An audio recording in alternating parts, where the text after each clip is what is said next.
Most people think IoT devices connect to just one network. But today, connected devices may switch between cellular networks, private 5G systems, and even satellites, sometimes all in the same deployment. And that's changing the role of IoT roaming completely.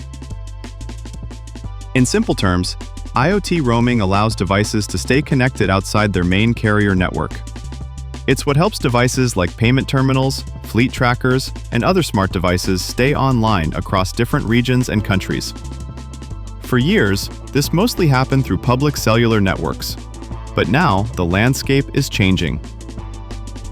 Modern IoT devices don't rely on just one type of connection anymore.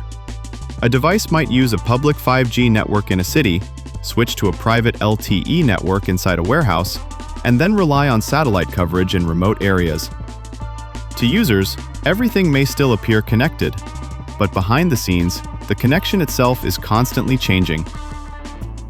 The biggest challenge today usually isn't coverage, it's consistency. As devices move between different networks, businesses may notice changes in performance, latency, or even costs.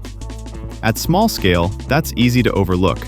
But across thousands of devices, those differences become much more important. A lot of people assume 5G completely changes roaming, but it really improves things like speed and capacity, not the fundamentals of how roaming works. Devices still depend on carrier agreements, regional coverage, and network availability to stay connected. The future of IoT connections isn't about relying on one network. It's about combining multiple network layers together, public cellular, private networks, and satellite coverage, to keep devices online wherever they go. And that's why IoT roaming still matters more than ever.